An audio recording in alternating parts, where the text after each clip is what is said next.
Dr. Vivek Rana is a well-known civil services mentor. His subject expertise are science and technology, environment and ecology, biology and zoology. Let me welcome Dr. Vivek Rana. Hello everyone, welcome to Value Addition lecture on environment and ecology with Dr. Vivek Rana for Vedic IAS Academy. In today's lecture, we will decode the syllabus of environment and ecology, what have been the past 10-year trends from this section in prelims, what all you should ideally prepare or focus more for prelims preparation, and finally some key prelim trips. So let's decode environment and ecology for UPSC prelims. First of all, in syllabus you will see that in prelims they have just mentioned environment and ecology without specifying what all topics you have to prepare, but in bracket they have written the subject does not require subject specialization.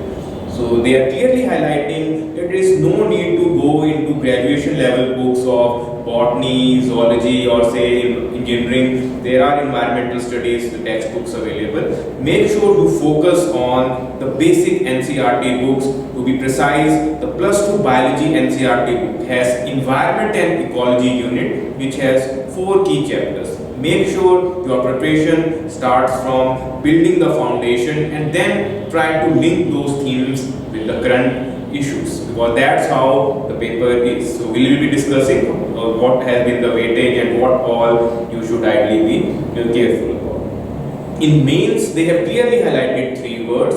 There is conservation, there is pollution and environmental degradation, and then there is environmental impact assessment.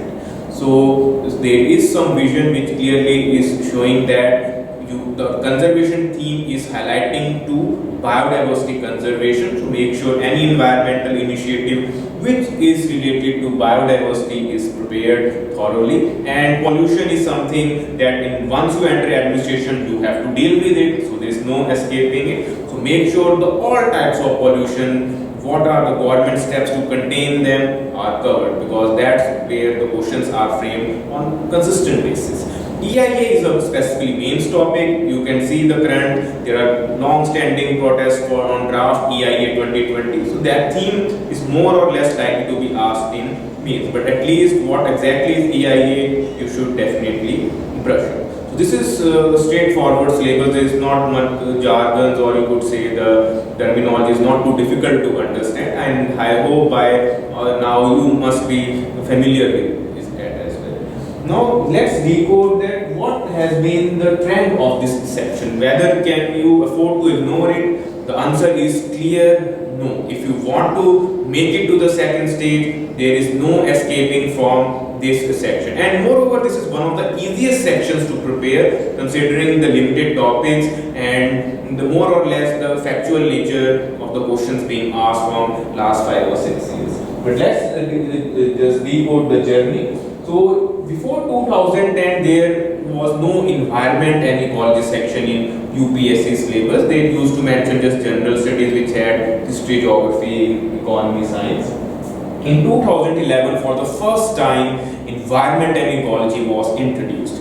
And to surprise the aspirant, there were almost 15 questions. No one was anticipating that double-digit questions can be asked from this section, because people interpreted environment just as some issues related to greenhouse effect, acid rain, more or less the noise, air pollution. So it started with a bang, and there were 15 questions. A lot of students find them a bit tricky.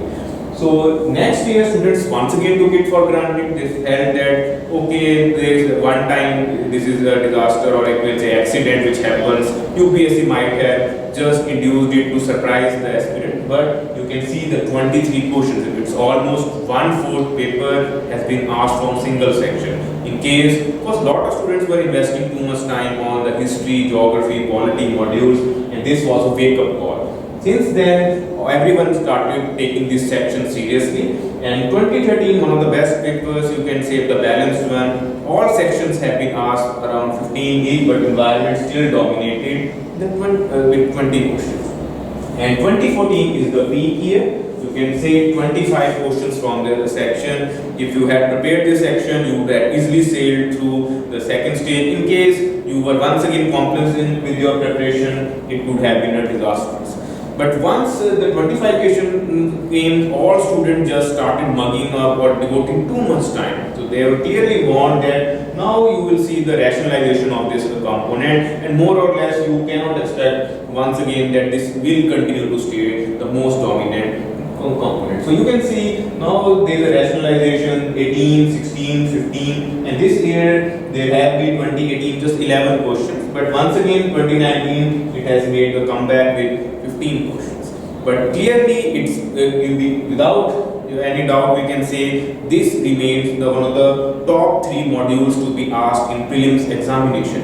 And why is in examination being so obsessed with environment and ecology? First, that there is a thought process that the future bureaucrats or the civil servants should be a little more sensitive towards the environmental issues as well. Too much pro-development could be environmentally disastrous. We are witnessing a lot of environmental disasters, and they clearly highlight that we need to balance the goals of development, and sustainable development should be our aim.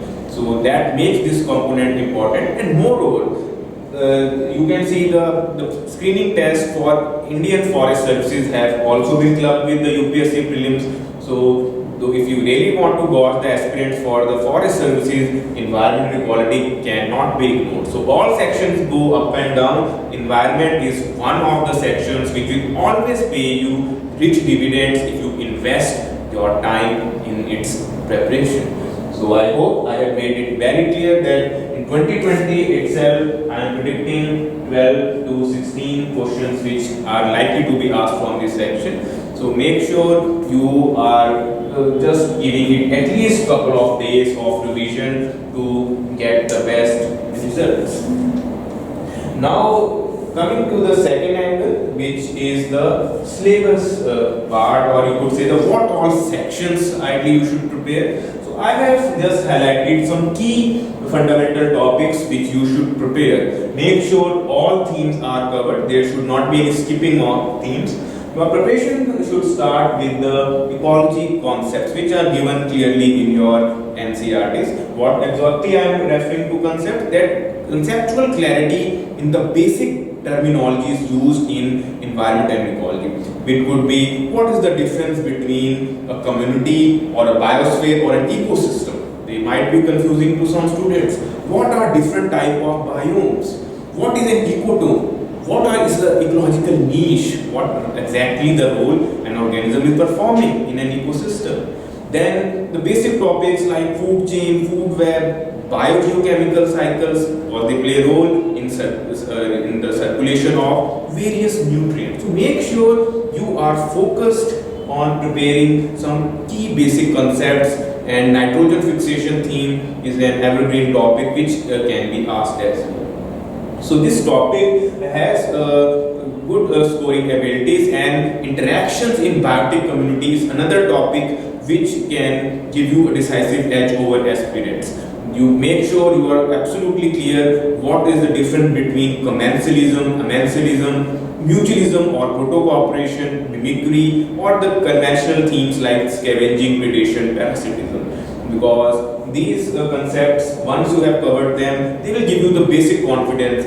Even though in the last 3-4 years this section has been ignored, so it might come back in 2020. And if you are able to mug up all or understand that how to apply these themes in everyday wildlife examples, then this will definitely fetch you some good marks for a start.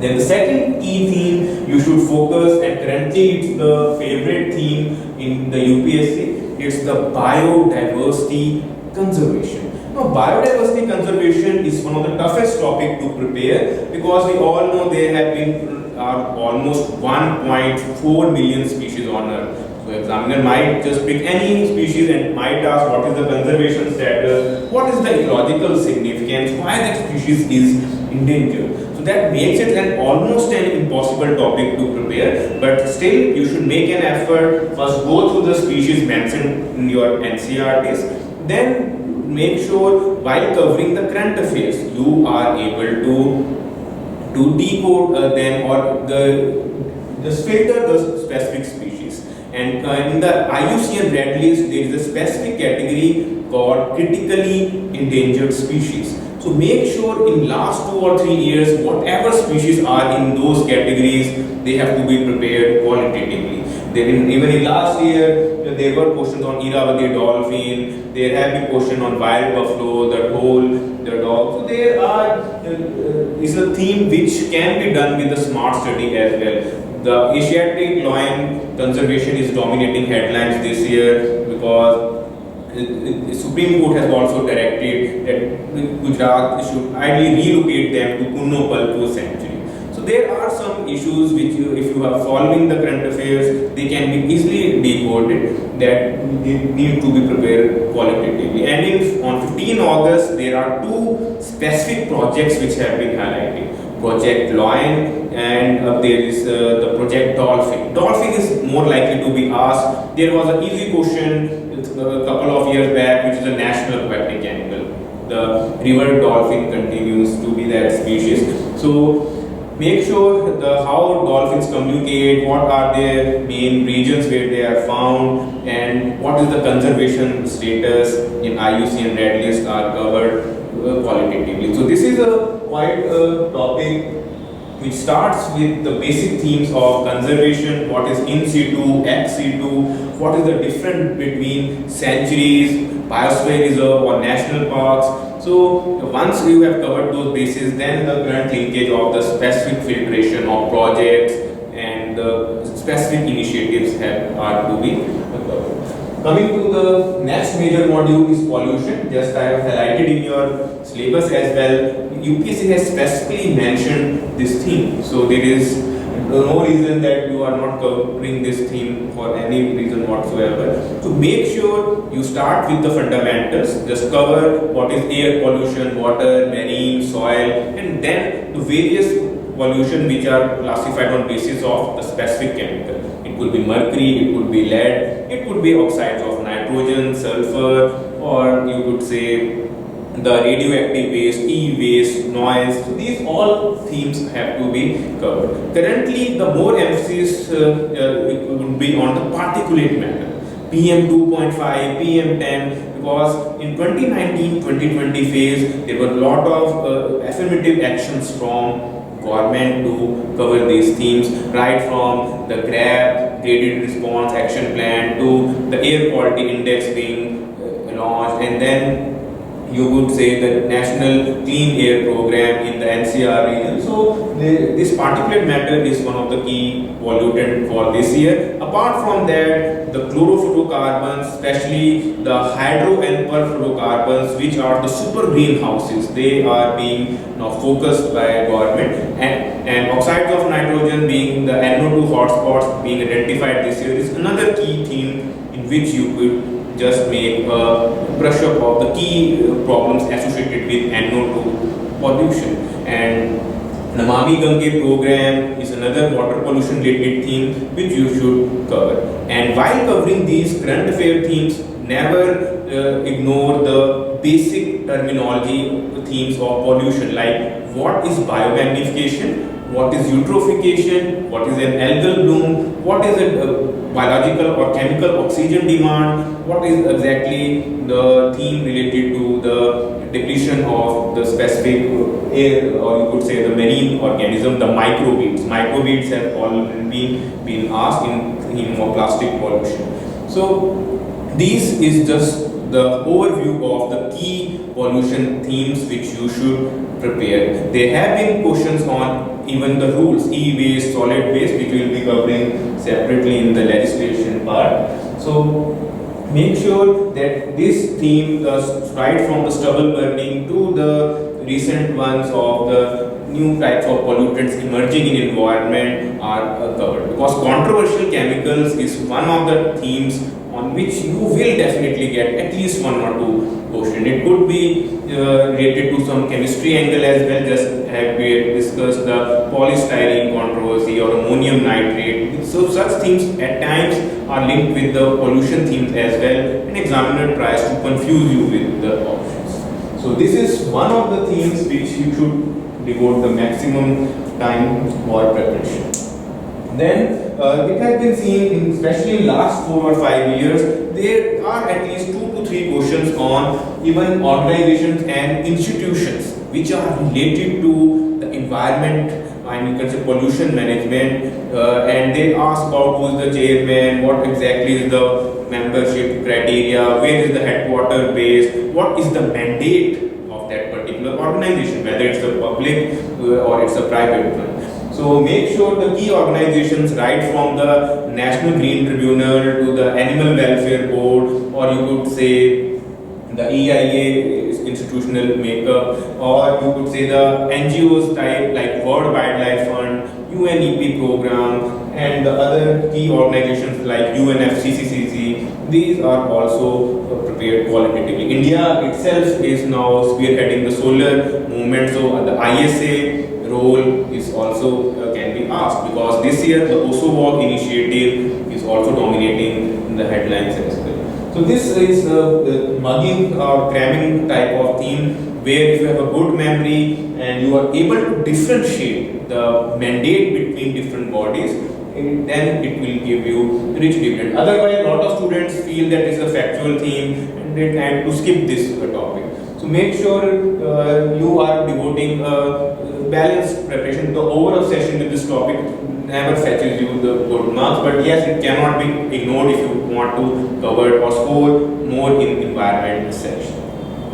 Then summits and convention. This is one of the most important topics which definitely helps you in scoring, because the questions are more or less on expected lines. They will ask, when was the summit signed? When was it ratified? Has India ratified it? What is the theme for the current summit? What are the main agreements which have protocols associated with those summits? You must have followed the COP series, Conference of Parties, which is quite popular one in examinations. Recently, the COP25 was held in Madrid, so you should make sure you are covering those themes. This year it has been postponed, the COP26, due to pandemic. So the next year venue is the UK in Scotland. So you have to understand, it was asked in the recent HPAS exam as well, Himachal Pradesh.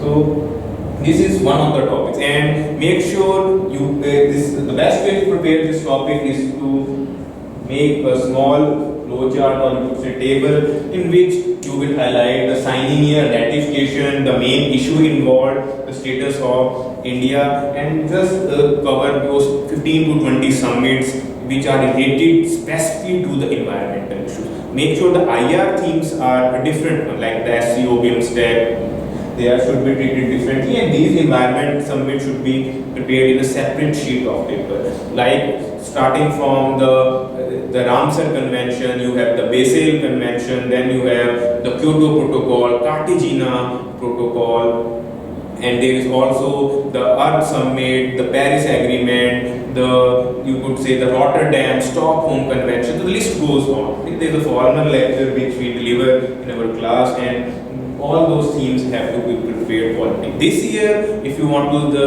do the smart study, there are 2 to 3 conventions which have to be prepared. Prepare the COP25 qualitatively. Then India hosted United Nations Convention to combat desertification, which is the most important theme for this year, because India being the host. And also there is a Global Wildlife Conference which goes by the name of Bonn Convention. India hosted that as well in this 2019-20 phase, and India being the president, because the host is the president, so it happens once in 3 years. So make sure the key animals highlighted, like the elephant was declared as a heritage animal, and then Bengal florican, which is a critically endangered bird, was once again added to the appendix 1 of the sites. So these are the themes which you should be focusing for this year prelims. And the mascot as well, because the Great Indian Bustard, which is critically endangered, is being was made the mascot as Gibi, and which can be asked that where it is found, because it's a state bird of Rajasthan. It is there have been numerous articles on Great Indian Mustard as well. And coming to the reports part, it's once again the factual part, but nevertheless important one. This year you have seen that after biannually there is the Forest Survey of India releases the forest cover report. The forest cover is increasing considerably, so almost 24 plus if we include the tree cover as well. And make sure the top performers, the states which have seen the decline, the reasons for decline are covered as well, and the basic reports related to the Intergovernmental Panel on Climate Change, National Action Plan on Climate Change, such themes are also covered as well. The biofuels are being promoted, there have been few reports related to them as well. And then you should also cover the reports related to the tiger count, leopard count, lion count. They all three have been in news this year. The tiger count with TX2 we have already achieved with that almost 3,000 tigers. There the lion count is also significant, almost 674 tigers were observed in the Gir forest itself in the Gujarat state, and the leopard count is also the important thing. Then coming to the environmental laws, this is once again a theme which initially didn't come in the first 2-3 years, but from 2014 there are at least 1 or 2 questions from environmental laws as well. So make sure you are thorough with the provisions of Wildlife Protection Act. What is the vermin issue? What is the schedule or 1 or 3? How they are different? Because they at times even ask the specific question that this animal is placed in which schedule. If one of the animals is placed in schedule 1, what is the likely protection it is likely to get? So they try to integrate the biodiversity conservation with those themes and frame multiple statements. So you should be prepared for it. And the Environment Act of 1986, and then we have Indian Forest Act. Biodiversity Act was asked even in mains 2002 Biodiversity Act, which is an important one, and the all acts related to the pollution like the Air Pollution Act of 1981, Water Act of 1974, and then the hazardous management rules. These are some of the themes, and solid waste management and e-waste management rules 2016 have already been asked to make sure the different type of waste management, how the segregation is done, and then e-waste, what are the specific problems caused by the various pollutants or the chemicals. Like in cadmium we see the Itai, in mercury we have seen the Minamata.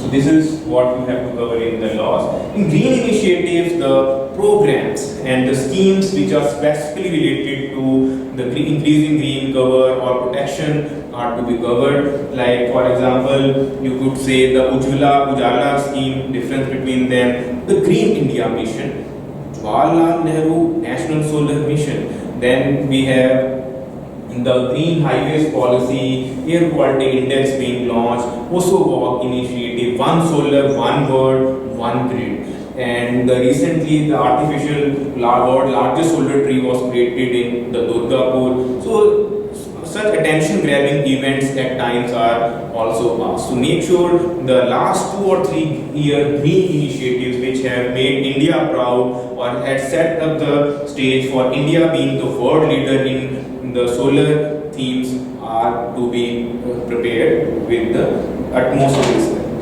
So I hope I have made it very clear that what exactly you should cover from this section, and this is the scoring section if you are investing a considerable time in it. Yes, there are some topics which are too much factual of nature, like what are the Ramsar sites, what are the different wetlands, but they have to be nevertheless prepared. The Ramsar sites number has increased to the 37 now because 10 new sites have been added in the list. One is from Maharashtra, Nandur, Madhaveshwar. Then in Punjab there are 3, like there is Byas, Nangal, Keshwapurcham, and then there are 6 in the Uttar Pradesh. Make sure the current updation sites are covered because by now you must have marked up all 26 other or 27 sites which are conventional ones. So yes, those sites have to be covered. In case you are finding it difficult to memorize the national parks, biosphere reserves, the best way is to make the use of a map of India and create mark the sites specifically. because what happens is you will prepare a map of biosphere reserve, then tiger reserve, elephant reserve, the Ramsar sites, then it will the mind map will stay in your mind and you will be able to recall them. And unattemptable sections, whenever the examiner is framing, he tries to link these sites not just with state but the exact geographical feature there. So at times there have been questions where they have asked which river is passing, which lake is there. So no need to panic in such questions. They are framed just to induce the negative marking. So make sure if you have prepared it or you are confident of recalling the exact map, then there is no harm in attempting those by elimination. But otherwise, you just have to limit it with the major sites, the major themes which are there. And the best way of the revision is once again the 3R principle, which I have already highlighted in Science and Tech lecture as well. Make sure you first read and understand the concept. This will hold true for ecology, biodiversity conservation and pollution, to be more precise. Then make sure you are revising them, because it's not about mugging up the 50 plus tiger reserves, or you could say the 100 plus national parks. Make sure you are picking up those 30-40 qualitative themes and then revising them. And then you are repeating this process unless you are getting the confidence by solving the questions. Yes, you are able to score well. And from my side, you could always make the best use of the Facebook group. There is a State Civil Services mentorship on Facebook, in which I have highlighted such themes, and the current post we keep on posting. And there is a channel as well, Dr. Vivek Rana, in which I have created environment list, in which you will find all the key themes right from Clean Seas, Wildlife Protection Act, these Ramsar sites being added. So in case you are not on Facebook, you could make use of that YouTube channel as well. So and you could always post your queries on Facebook, Instagram, on any email ID. My email ID is vivekrana13@gmail.com. I will be more than happy to help you in your endeavor to score well in environment and ecology, because this is one of the themes I feel strongly about. I am just not teaching it. There is even a youth for biodiversity movement which you can see on Instagram as well. And more you need to be sensitized, because these are the times where we should be little more active on the environmental sphere as well. And I hope all of you who are watching these lectures are able to do justice to this section and score well. My best wishes are with you, and I hope that this session was useful in some way. You got a fair idea of what all themes you have to prepare. In case one or two themes are missing, there is no need to panic. Even if you invest just few hours, 4 to 5, those themes can easily be prepared, because I am expecting at least the key topics by now you should be thorough with it. And I hope you do this UPSC ace this paper with flying colors, and share your result. I'll be more than happy to hear your success story. So I thank you very much once again. It was a pleasure having a value addition lecture with Vedic IAS Academy, because it helps us in preaching to the students from the south, who happens to be one of the most humble and the less